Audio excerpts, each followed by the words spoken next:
우리 함께 말씀을 찾아보도록 합니다. 오늘 출애굽기 2장 우리 23절부터 25절까지 말씀입니다. 출애굽기 2장 23절부터 25절 말씀까지. 출애굽기 2장 23절부터 25절.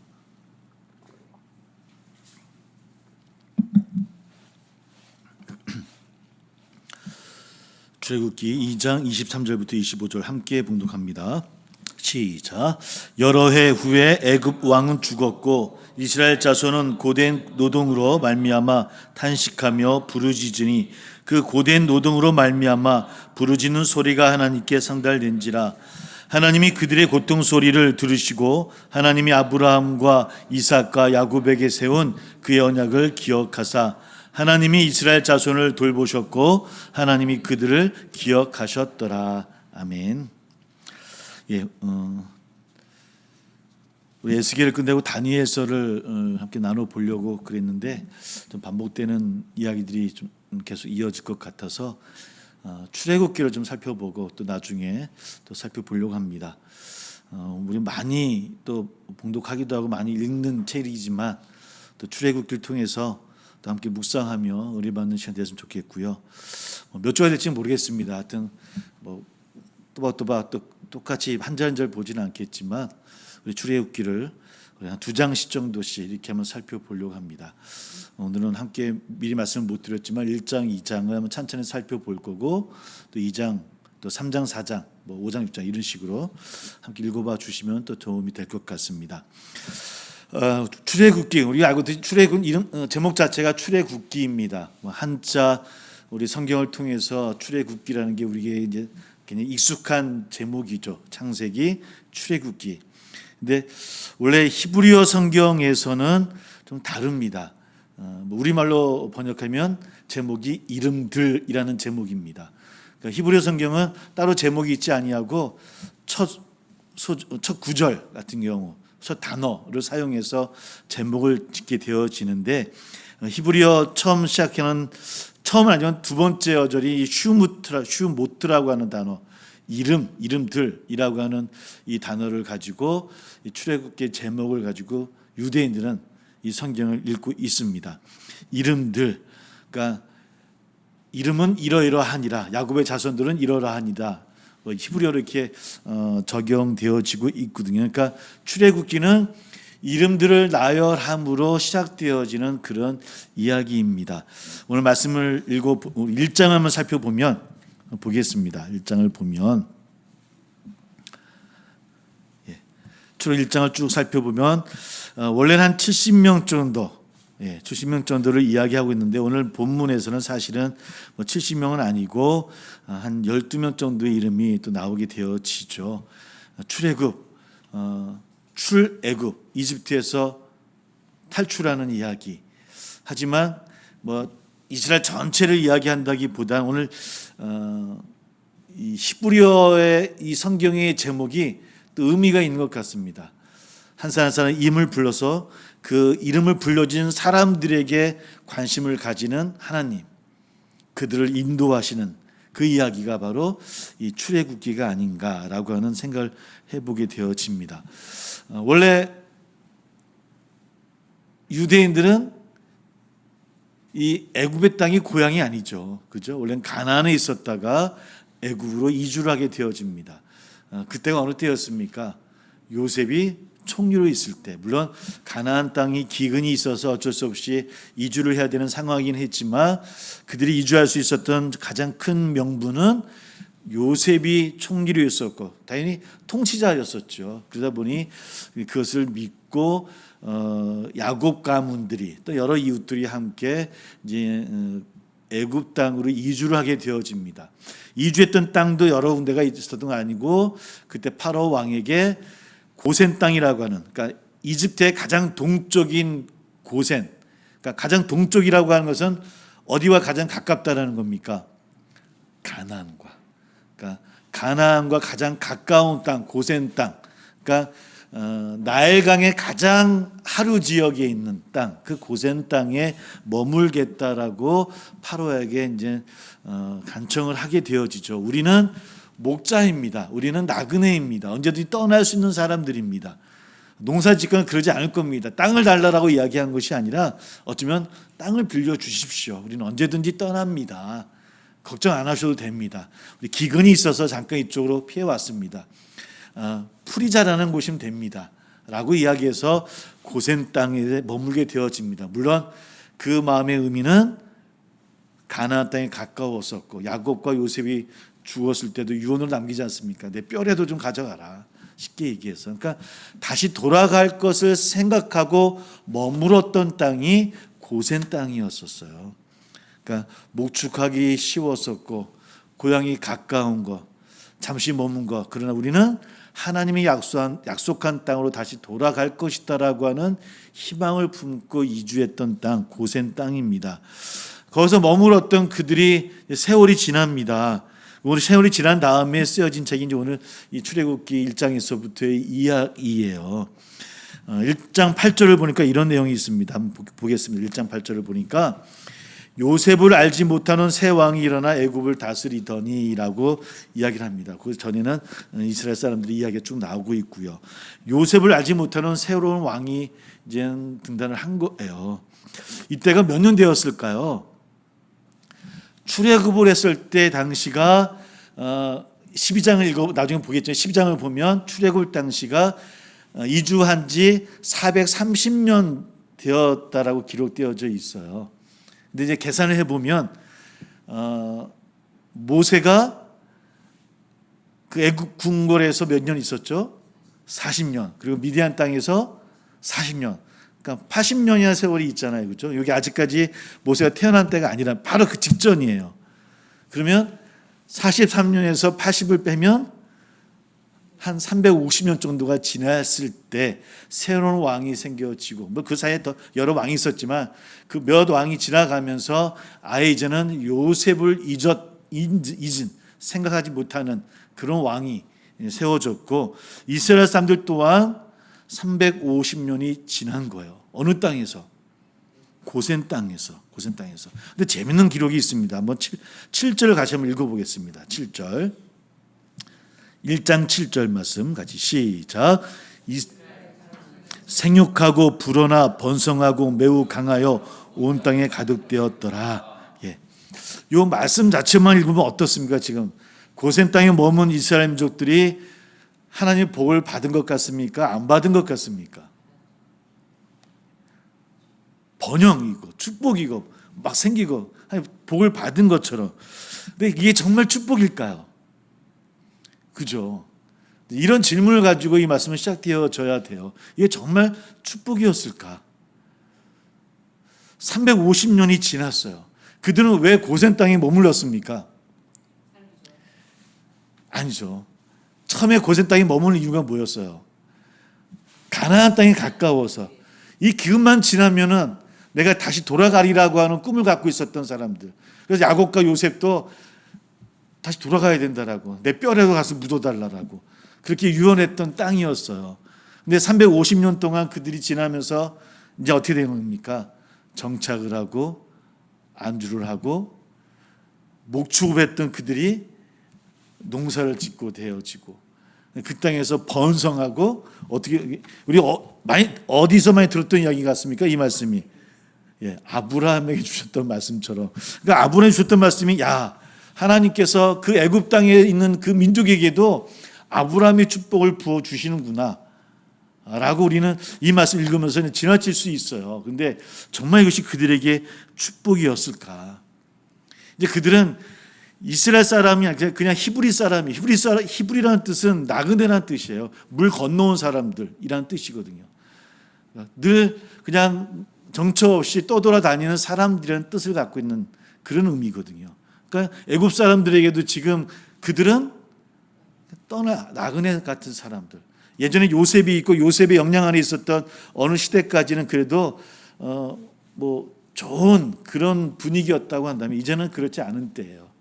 요셉을 모르는 왕이 세워졌고, 근데 모르는 왕이 세워졌는데 그들이 정착하고 그 정착해서 부유해지고 또 뭐라고 표현되어 있습니까? 여기 매우 강하여 온 땅에 가득하게 되었. 강한 민족이 되어졌어요. 강한 민족이. 근데 그들은 히브리 사람들이라고 애굽 사람들은 이해해요. 저 사람들은 나의 민족이 아니에요. 우리 애굽 사람이 아니에요. 언제든지 떠나고 언제든지 나의 적이 될 수 있는 사람이 되어진 거예요. 천적 비슷한 그런 이야기입니다. 그러니까 우리 한번 9절 10절을 한번 읽어보겠습니다. 9절 10절 함께 읽어볼게요. 시작. 그가 그 백성에게 이르되 이 백성 이스라엘 자손이 우리보다 많고 강하도다. 자, 우리가 그들에게 대하여 지혜롭게 하자. 두렵건대 그들이 더 많게 되면 전쟁이 일어날 때에 우리 대적과 합하여 우리와 싸우고 이 땅에서 나갈까 하노라 하고. 새로운 왕이 이제 일어났고 그들을 잘 이해하지 못하는 그 요즘 새로운 정부가, 새로운 왕이 그들이 어떤 존재로? 위협적인 존재, 두려운 존재로 되어진 거예요. 혹 우리가 전쟁을 치르게 되어지면 저 히브리 민족이 그 적군과 합해서 우리를 칠 수도 있겠구나. 왜 이런 위협적인 생각을 하게 되어진 거예요? 매우 강해져서.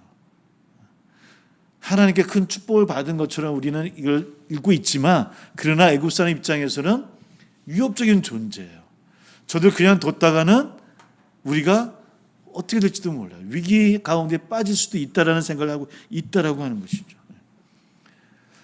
또 다르게 생각해 보면 그들이 고센 땅에서 늘 가나안 땅에 가장 가까운 곳에서 그 고향을 바라보는 그들이었지만 세월이 지나가면서 그들이 정착하게 되어지고 그 상황과 그 분위기에 또 그 부함에 안주하게 되어지고 이제는 그들이 하나님의 백성이라 물론 그들 또한 그 안에서 여호와를 섬겼고 예배하고 또 그 신앙 정체성을 잃지 않았겠지만 그러나 그들이 어디를 향해야 되고 어디를 가야 된다라고 하는 것들을 잊고 있었더라는 거예요.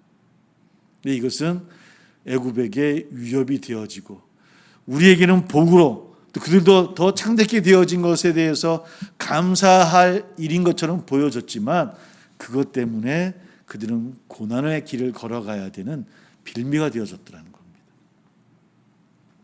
애굽이 그로 인해서 여러 가지 고난을 그들이 핍박을 하게 되어집니다. 그 후에 그러면 11절을 읽어보겠습니다. 11절 같이 읽어봅니다. 시작. 감독들을 그들을 위해 세우고 그들에게 무거운 짐을 지워 괴롭게 하여 그들에게 발효를 위하여 굳고선 비동과 라암셋을 건축하게 하니라. 그냥 놔두지 않는 겁니다. 저들 그냥 둬서는 안 되겠다. 저들 노예로 삼자.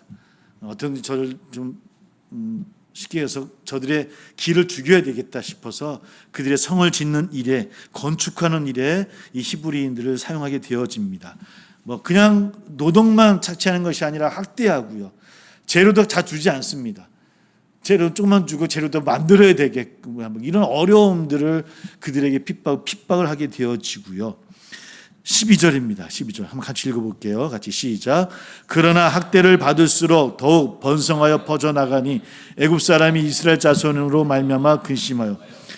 그럼에도 불구하고 유대인들은 어떻게 됐다고요? 대단한. 우리 사람이 어려우면 쓰러질 것 같지만 그렇지 않은 것 같아요. 어려울 때가 더 우리가 부응할 수 있는. 우리 한국의 IMF 때 어렵다고 다 쓰러질 때 우리 온 국민들이 막 금을 내고 다 어려움을 함께 고통 이겨나가면서 또 나라가 위기를 이겨냈던 것처럼 마찬가지입니다. 학대를 받고 있음에도 불구하고 이스라엘 민족은 더욱 번성하게 되어진 거예요. 더욱 위기감을 가지게 되어지겠죠. 그러다 보니까 어떤 생각을 하게 되어집니까? 15절 16절입니다. 같이 한번 읽어볼게요. 같이 시작. 애굽 왕이 히브리 산파 시브라와 하는 사람과 부하라 하는 사람에게 말하여 이르되 너희는 히브리 여인을 위하여 해산을 도울 때에 그 자리를 살펴서 아들이거든 그를 죽이고 딸이거든 살려두라. 더 이상 번성하면 안 되겠다. 끝을 맺어야 되겠다. 이게 우리 성경 읽으니까 그냥 지나치는 이야기가 얼마나 무서운 이야기입니까? 아기를 낳으면 그러니까 애굽인들이 히브리인들 천하게 여겼던 것 같습니다. 그러니까 애굽인들이 받지 않고 히브리 산파들이 받았고요. 아까 이름들이라고 이야기했잖아요. 시브라라는 것과 또 부하라는 이름. 아마 그 이름들 여인입니다. 그 당시 여인이 얼마나 존중을 받으며 살았겠습니까? 그러나 그 여인들을 통해서 이스라엘 민족이 또 그 위기를 이겨나가는 이야기가 짧은 이야기지만 그 속에 있죠.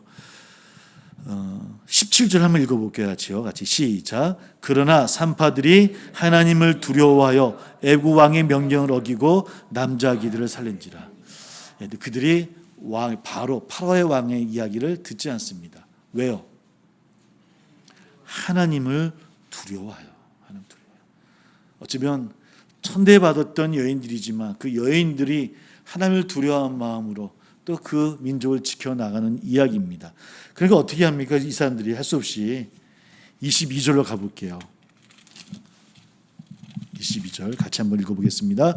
시작. 그러므로 바로가 그의 모든 백성에게 명령하여 이르되 아들이 태어나거든 너희는 그를 나일강에 던지고 딸이거든 살려두라 하였더라.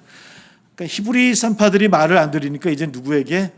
이제 애굽 사람들, 아니면 백성들에게 보이는 대로 아기를 낳으면 다 강에 던져버려라, 다 죽여버려라.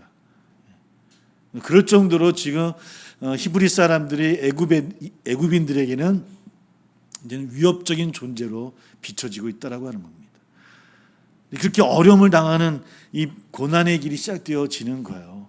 그러니까 그들이 350년 동안 머물면서 그곳에서 안주하고 부해지고 뭔가 이곳에 살만한 거야, 좋은 땅이야.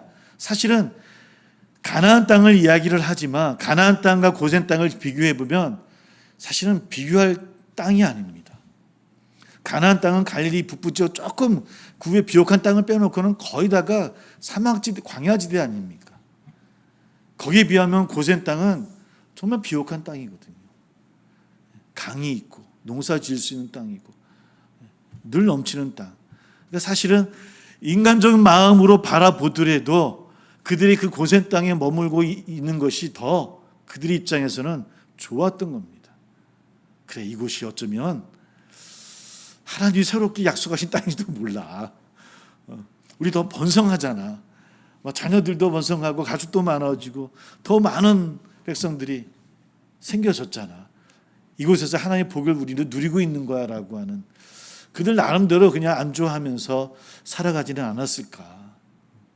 그래서 그들은 하나님의 복이라고 생각했지만, 그러나 복이랬던 생각 그곳에서부터 그들은 고난의 또 핍박의 길을 걸을 수밖에 없는 상황을 우리는 바라보게 되어지죠. 근데 그럼에도 불구하고 이제 많은 사람들이 우리 그 히브리인들이 고난 속에 갇혀지고 어려움을 당합니다. 아이가 태어나면 아이를 죽일 수밖에 없는 상황이 되어져요. 그러면서 이제 모세의 이야기가 시작되어집니다. 우리 2장 2절의 이야기입니다. 한번 같이 한번 읽어볼게요. 같이 시작. 그 여자가 임신하여 아들을 낳으니 그가 잘생긴 것을 보고 석 달 동안 그를 숨겼으나, 잘생기고 봐야 살아남을 수 있습니다. 참 재밌죠, 표현이. 잘생긴 것을 보고 석 달 동안 낳았다. 만약 모세가 못생겼으면 어떻게 될 뻔했을까요? 3개월 동안, 그러니까 모세의 가족을 대표로 보이지만 히브리 사람들은 그러함에도 포기하지 않는 거예요. 파라오 왕이 아들이면 죽이라 했던 그 위협 속에 있음에도 불구하고 그들은 포기하지 않았어요. 3절을 보니까 우리 3절 읽어볼게요. 다시 한번 같이 읽어봅니다. 시작. 더 숨길 수 없게 되매 그를 위하여 갈대 상자를 가져다가 역청과 나무진을 칠하고 아기를 거기 담아 나일강과 갈대 사이에 두고. 저는 제가 갖고 있는 선입관이 있었어요. 어렸을 때 주일학교 때 들었던 설교, 아마 이 이야기를 설교를 들었을 때, 이 설교를 들었던 건지 만화 영화를 봤는지 참 기억이 적지는 않는데, 그 모세를 그 바구니에 담아서 그 표현이 강가에 띄워서 막 흘러가는 걸 보고 막 안타까워하는 그 장면으로 제가 설교를 들었는지 영상을 보았던 것 같아요. 정말로 여기를 정말 많이 읽었음에도 불구하고 오늘 묵상을 하면서 갈대 사이에 두었구나, 물 흐르는 곳으로 흘려보낸 게 아니었구나라는 것을 오늘에서야 알았다니까요. 사람이 선입관이 이렇게 무섭구나. 제가 50년 제가 이제 모태신앙이니까 선생님이 이야기를 알아들었을 때도 지금까지 모세를 바구니에 담아서 개울가에 이렇게 띄어보내서 그 누나가 막 안타까이 쳐다보는 그 영상이 제 머릿속에 지금까지 있었다니까요. 그 사람의 선입관이 그게 틀린 건데도 불구하고 그것이 옳다라고 그렇게 많이 여기를 읽고 나갔음에도 불구하고 이건 뭐 말씀의 이야기는 아닌데 그냥 제 개인의 이야기를 하는 겁니다. 그랬구나. 야, 무섭다. 내가 갖고 있는 내가 옳다라는 생각들이 다 옳지 않을 수 있겠구나. 더 조심해야 되겠다. 이런 생각을 좀 그냥 말씀 통해서 개인적인 묵상을 해 보았습니다. 아주 여튼 떠내려 보낸 게 아니라 어떻게 했다고요? 갈대사에 두고 본 거예요. 뭐 아마 거기서 목욕도 하고 뭐 그랬던 것 같아요, 그죠? 그런 거 아니 누가 나타나게 되어지는 겁니까? 바로의 딸이 6절을 읽어보겠습니다. 6절을 같이 시작. 열고 그 아기를 보니 아기가 우는지라 그가 불쌍히 여겨 이르되 히브리 사람이 아기로다. 바로의 딸인데 모세를 입양하게 되어지죠. 근데 놀라운 건 6절을 보니까 그 아기가 히브리인인 걸 알았어요. 히브리인 거를. 그 아버지는 무슨 명령을 내렸습니까? 죽여라. 누구를? 히브리 아기면. 근데 이 딸은 파라오 아버지의 명령을 어기면서까지 그 아이를 입양을 합니다. 왜 입양을 했습니까? 6절 읽어보니까 그를 불쌍히 여겨 이르되 컴패션이라고 영어성에 표현되어져 있더라고요. 불쌍히 여겼던 것 같아요. 불쌍히 여겼던 것 같아요. 히브리서 11장을 보면 이 장면을 이렇게 표현을 합니다. 23절을 읽어보면 그러니까 이 바로의 딸이 그의 부모가 왕임에도 불구하고 그 명령을 무서워하지 않았다라고 이렇게 히브리서에는 표현을 해요. 나중에 히브리서 기자가 표현한 의미예요. 그러니까 유대인들은 그 이야기를 들으면서 그렇게 이해했던 것 같아요. 그 딸이 아버지의 명령에도 무서워하지 아니하고 뭐 하나의 뜻이라고까지 표현 못하겠죠. 그 모세를 입양했다라고 이야기를 하고 있습니다. 입양을 했고 그리고 그 아들은 누구라고요? 모세요. 10절입니다. 같이 한번 읽어보겠습니다. 시작. 그 아기가 자라매 바로의 딸에게로 내려가니 그가 그의 아들이 되니라. 그가 그의 이름을 모세라 하여 이르되 내가 그를 물에서 건져내었음이라 하였더라. 모세, 건져내었다라는 뜻을 갖고 있는 모세 이야기입니다.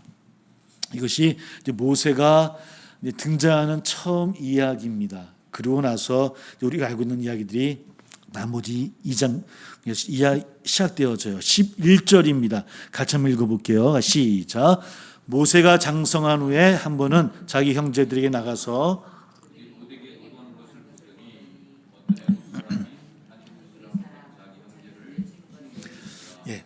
재밌는 표현이 나옵니다. 모세가 장성한 후에 우리가 알고 있지 거의 한 40년 가까이 되어진 것 같죠, 그죠? 모세가 장성한 후에 한 번은 자기 형제들에게 나가서 그들이 고되게 노동하는 것을 보더니 어떤 애굽 사람이 한 히브리 사람 그 자기 형제를 치는 것을 본지라. 성경이 기록하고 있는데 자기 형제들에게 나갔다라고 표현하고 있어요. 모세는 애굽의 궁정에서 자라난 사람입니다. 어떤 직위로요? 왕의 아들, 왕자로서. 그런데 지금 성경에서 표현한 것은 자기 형제들에게 나가서 자기 형제들이 싸우는 것을 보았다라고 이야기를 하고 있어요. 그러니까 아마 성경은 의도적으로 아니면 하나님의 성령의 뜻 가운데서 모세가 자기가 누군가를 인식하고 있다라고 하는 것을 우리에게 이야기하고 있는 것 같아요.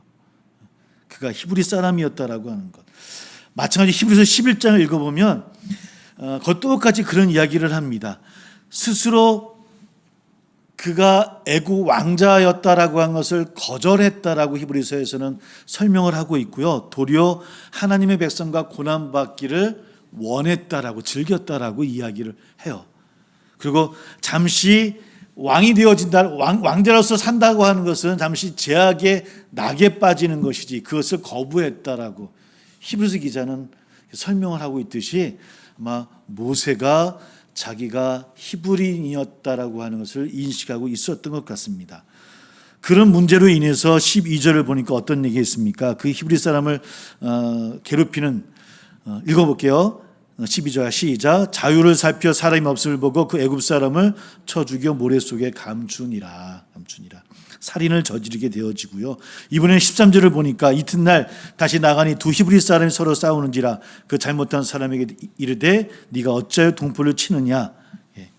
히브리 사람끼리 싸우는 것을 보게 되어지죠. 거기서 당연히 모세는 자신이 히브리인이라는 것을 인식하고 있었고 그 싸우는 것을 보고 이야기를 한 거예요. 왜 동족끼리 싸웁니까? 그러면 안 됩니다. 어려울 때일수록 더 뭉쳐야죠. 뭐 이런 얘기 아니겠습니까? 거기에 대해서 그들이 뭐라 이야기합니까? 그런 이야기입니까? 14절입니다. 그가 이르되 누가 너를 우리를 다스리는 자와 재판관으로 삼았느냐? 네가 애굽 사람을 죽인 것처럼 나도 죽이려느냐? 모세가 두려워 이르되 일이 탈로 되었도다. 탈로 되었다. 뭔가 일이 드러났다라는 거예요. 누가 신고했을까요? 히브리인이요. 히브리인을 도와주려고 했는데 같은 민족인 자기가 인식하고 있었던 같은 형제가 자기를 신고한 거예요. 쉽게 얘기하면 뭘 신고했겠습니까? 저 사람이 애굽 사람을 죽였습니다. 바로 저 사람이 범인입니다. 15절입니다. 같이 읽어볼게요. 같이 시작. 바로가 이 일을 듣고 모세를 죽이고자 하여 찾는지라 모세가 바로의 낯을 피하여 미디안 땅에 머물며 하루는 우물교대에 앉았더라. 이야기도 또 읽어보니까 재밌는 마음이 들어요. 뭐냐면 여러분 바로의 아들인 왕자가 뭐 어떻게 하다가 병사 한 명을 죽였어요. 우리 영화 많이 봤잖아요. 그죠? 드라마도 많이 봤고 어떻게 될까요? 뭐 그냥 넘어갈 수 있겠죠. 뭐 너 좀 자중해. 40일 동안 바깥 뭐 출입 금지 뭐 이런 거 할 수 있겠죠. 그러나 그를 죽이려고 하지는 않아요. 죽지는 않죠. 근데 요즘 누가요? 바로가 이 일을 듣고 모세를 죽이고자 한다라는 이야기를 들어보니까 이야기 안에 모세가 40년 동안 왕궁에 살았지만 그 어머니는 바로의 딸이었지만 그러나 그는 차별받았던 것 같아요. 히브리인인 것을 알고 있었던 것 같고 다른 왕국의 사람들도 기회만 생겨지면 저 모세를 내가 치리라라고 하는 생각들이 왕궁 가운데 있었던 것 같아요. 바로 그 기회를 이번에 잡은 거예요. 그래서 그 모세를 죽이고자 했다라고. 그래서 그 왕자잖아요, 왕자. 그런데 그 일로 인해서 미디안으로 도망갈 수밖에 없었고요. 거기서 이제 르웰의 딸을 만나게 되어지고 뭐 우물가 이야기 때문에 21절입니다. 모세가 그와 동거하기를 기뻐하며 그가 그의 딸 시보라를 모세에게 주었더니 시보라는 누구입니까? 르웰 제사장입니다. 여기 이 지역은 쉽게 하면 어느 지역이냐면 시내산 가까이 있는 지역입니다. 여러분 우리 한번 모세의 이야기를 한번 다 같이 가서 영화를 본 적이 있어요. 기억나십니까? 같이 봤죠, 그죠? 그때 애굽 출애굽을 하면서 그들을 데리고 간 다음에 홍해를 건너고 나서 누구의 집으로 갑니까? 예, 시보라. 그 기르섬이 있는 그 미디안 그 집으로 가잖아요. 그러니까 거기가 시내산 가까이 있는 동네예요. 거기에 제사장으로 있는 르웰에 우리 3절에서 보면 이 이드로라는 또 이름이 나오죠. 르웰과 이드로는 같은 사람입니다. 이름이 좀 같은 사람임에도 다른 이름을 사용해요. 르웰은 이름 뜻은 하나님이 친히 목양하신다라는 뜻을 갖고 있고요. 나중에 또 살펴보겠지만 이드로는 그의 남은 자라는 뜻을 갖고 있어요. 그래서 많은 분들이 제사장이니까 아마 이방신을 믿었던 그런 제사장인가 보다라고 이야기를 하는 신학자도 있고요. 또 많은 신학자들은 아마 그러지 않고 이 르웰은 아브라함의 또 다른 첩이었던 그두라라는 첩의 아들, 그러니까 아브라함의 네 번째 아들입니다. 그 네 번째 아들의 후손이라고 보고 있고요. 그들이 나중에 여기서 정착하게 되어졌다라고 봐요. 그러니까 아마 그들은 하나님의 보호 아래서 그곳에서 정착하게 되어졌고, 그래도 그 가운데 여러 세대를 지나면서도 하나님을 섬겼던 민족이 아니었겠는가. 그러니까 애굽의 아프리카의 영향을 받았지만 하나님을 섬겼던 민족이었을 것이다라고 판단하는 신학자들이 훨씬 더 많은 것 같습니다. 저도 그것을 이렇게 자연스럽게 받아들이는 게 맞지 않을까라고 생각을 하게 되어지고, 왜냐하면 그 이름 자체가 하나님께서 친히 목양하신다, 하나님께서 남겨진 자, 남겨놓은 자라는 의미를 가진 걸 보면 아마 그들이 하나님을 섬겼던 작은 그 민족이 아니었겠는가라는 생각을 해보게 되어지고요. 하여튼 그 가운데서 그 미디안으로 도망을 가서 이 르우엘, 이드루의 집안 안에서 거하게 되어지고 그의 딸과 결혼하고 그 아들인 게르솜을 낳게 되어지는 이야기가 2장까지의 그런 이야기입니다. 출애굽을 했습니다. 출애굽을 하는 그런 이야기가 시작되어집니다. 출애굽 이야기는 한 사람 한 사람 그 사람들의 이름을 기억하시는 하나님의 인도하심, 하나님의 섭리를 우리에게 보여주는 그런 말씀입니다. 떠나야 했던 민족이, 가나안 땅을 향해 가야 될 그 민족이 몇백 년 동안 350년 가까이 그들은 떠나지 못하고 그 고센 땅에서 정착을 합니다. 하나님 약속하신 땅은 아니었습니다. 그러나 그곳에서 그들이 번성하고 많은 부를 누리자 그들은 그곳이 하나님의 복된 땅이라고 여겼는지 모르겠습니다. 그냥 안주합니다. 그래, 이곳에서 우리가 더 잘 살면 되겠지. 그래서 그들은 나중에 출애굽을 하고 나서도 위기 때마다 뭐라고 이야기합니까? 그곳이 좋았다라고, 그곳에 있었어야 되겠다라고 라는 생각을 그들은 계속하게 하게 되어지죠. 그러나 그 자리가 바로 핍박의 자리가 되어졌고 고난의 시작의 자리가 되어집니다. 고난의 시작이죠. 그러나 하나님은 기억하시는 하나님이신 것 같아요. 그런 고난 싸움, 가난 가운데 그들이 그 아픔을 하나님께 부르짖게 되어집니다. 2장 23절 부터 한번 함께 읽어볼게요. 25절까지 다시 한번 읽어보겠습니다. 시작. 여러 해 후에 애굽 왕은 죽었고 이스라엘 자손은 고된 노동으로 말미암아 탄식하며 부르짖으니 그 고된 노동으로 말미암아 부르짖는 소리가 하나님께 상달되어졌고요. 우리 24절 25절입니다. 시작. 하나님이 그들의 고통 소리를 들으시고 하나님이 아브라함과 이삭과 야곱에게 세운 하나님이 이스라엘 자손을 돌보셨고 하나님이 그들을 기억하셨더라. 그 부르짖음을 들으셨던 하나님이셨고요. 24절에 아브라함과 이삭과 야곱에 세운 그 언약을 기억하시는 하나님이요. 여기도 기억하라는 단어가 나오고 있고요. 또 25절에 하나님이 이스라엘 자손을 돌보셨고 하나님 그들을 기억하셨다. 조금 번역은 좀 아쉬운 번역입니다. 단어는 똑같이 기억이지만 24절에서의 기억이라는 단어는 그냥 정말 기억하다라는 그 단어이고요. 25절에서 쓰여진 단어는 야다라는 단어입니다. 알다라는 단어예요. 알다. 그러니까 하나님께서 이스라엘 백성들을 아신다는 거예요. 그들이 고난당하고 부러진다는 걸 알고 계신 것뿐만 아니라 무엇을 알고 계신다는 거예요. 내가 선택한 민족이고 그들이 가나안 땅을 약속을 믿었던, 가나안 땅의 약속을 얻었던 민족이고 그들은 가나안 땅에서 하나님의 섭리를 이루어야 되는 백성이다라고 하는 것. 그러함에도 불구하고 그들이 지금 어디 있었던 거예요? 고센 땅, 애굽에서. 왜 있어요? 그것이 좋으니까. 하나님이 약속한 땅이 아님에도 불구하고 그것이 좋았어요.